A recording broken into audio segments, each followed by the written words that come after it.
Olá, serial críticos, bem-vindos a mais um vídeo neste humilde canal. Eu sou a Jéssica e hoje continuaremos a série de vídeos de assassinos em série que foram para a cadeia, porém saíram muito rápido ou sequer foram para a cadeia. E a história de hoje é do Pedro Alonso Lopes, mais conhecido como o Monstro dos Andes.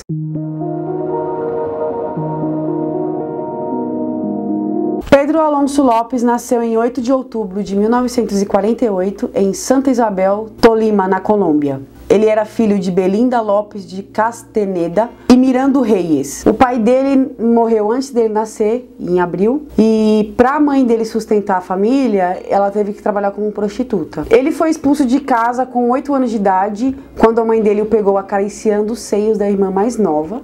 Aí ela colocou ele dentro de um ônibus e ele foi despachado a 200 km da residência. Só que a mãe dele, ela nega esses fatos. Ela diz que na época que ele desapareceu, ela pensou que ele tinha sido sequestrado. Então, é a mãe falando uma coisa e o assassino falando outra. Aí fica a critério de vocês em quem acreditar, porque não tem provas concretas do que realmente aconteceu. Estando sozinho nas ruas sombrias de Colômbia, que na época tinha uma taxa muito alta de criminalidade, ele acabou sendo acolhido por um pedófilo idoso que abordou ele na rua, aproximou-se dele educadamente, oferecendo comida e um lugar para morar. E como ele tinha só 8 anos e era ingênuo, apesar de ter uma mente meio perturbada, ele acabou aceitando. Só que em vez de fazer o prometido, o desconhecido levou ele a um prédio abandonado e o sodomizou por várias vezes. Depois o abandonou na rua.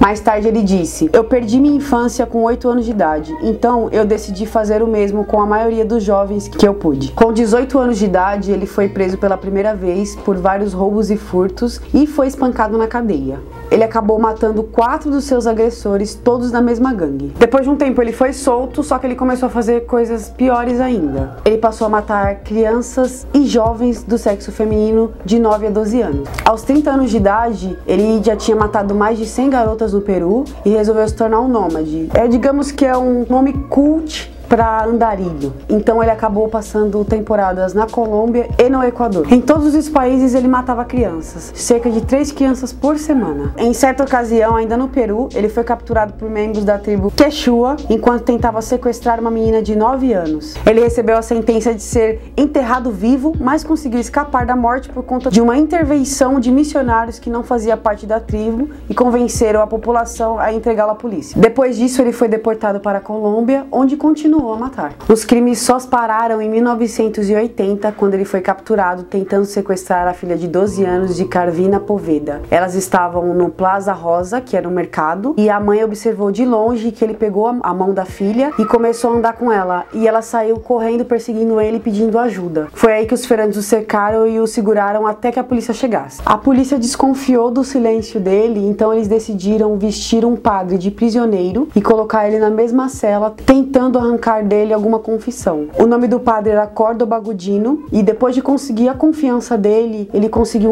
uma confissão. O Pedro disse ao padre, abre aspas, andava pelas ruas à procura de uma menina com um certo olhar no rosto, um olhar de inocência e beleza, fecha aspas. Sobre a sua tendência à pedofilia, ele disse que, abre aspas, por que comer frango velho quando você pode comer pinto? Eu queria tocar o mais fundo prazer e profunda excitação sexual antes de sua vida murchar, fecha aspas. Segundo Pedro, ele assassinou pelo menos 100 meninas no Equador, talvez 100 na Colômbia e mais de 100 no Peru. Ele dizia, abre aspas, gosto de meninas do Equador, elas são mais gentis e confiáveis. Elas não desconfiam de estranhos como as meninas colombianas, fecha aspas. No início, a polícia não acreditava na grandiosa quantidade de meninas que ele disse que tinha matado, mas as dúvidas se acabaram quando Pedro levou os detetives para 53 covas próximas a Ambato, ficando acorrentada enquanto os policiais desenterravam os restos de meninas de 8 e 12 anos. Em 28 locais, os investigadores voltaram sem nada devido a incursões de animais predadores, mas a polícia já estava convencida.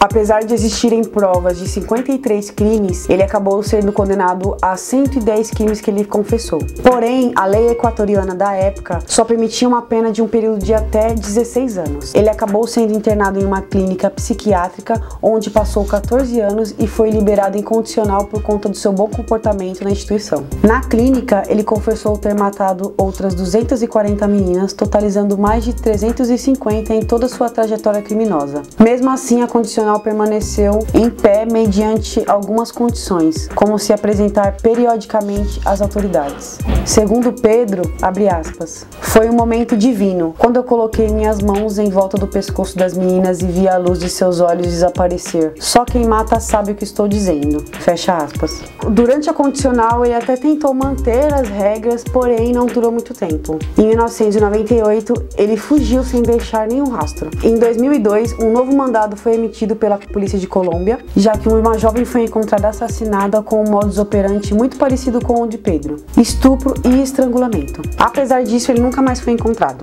Por conta de todos esses crimes que ele cometeu, ele foi apelidado de o Monstro dos Andes, e se ele estiver vivo ainda, ele terá 70 anos. Uma das frases filosóficas do Pedro diz o seguinte, abre aspas, o tempo da morte é apaixonante e emocionante. Algum dia, quando solto, vou sentir esse momento de novo, feliz por voltar a matar. É a minha missão. Fecha aspas. Infelizmente, essa é a mente de muitas pessoas. Algumas pessoas têm a coragem de se expressar e de fazer o que tem vontade, mesmo sendo totalmente fora do comum, fora das leis do ser humano. Mas é isso, eu espero que vocês tenham gostado do vídeo, de como a história foi contada. A gente não gosta de imaginar que existam esse tipo de pessoas, mas elas existem e estamos aqui para contar e expandir um pouco o assunto que tem na internet, que não é só coisa boa, tem coisa ruim também, e a gente fala sobre também, não é verdade? Sem contar que nós somos muito curiosos e a gente gosta de falar de coisas sinistras, apesar de serem muito pesadas, elas existem e estamos aqui para falar delas. Não se esqueçam de se inscrever no canal se gostaram do conteúdo, se gostaram do vídeo, curtam nossas redes sociais, cliquem no botãozinho gostei, não se esqueçam porque isso ajuda a gente a manter o conteúdo dos vídeos do canal. E é isso, um beijo para vocês e tchau!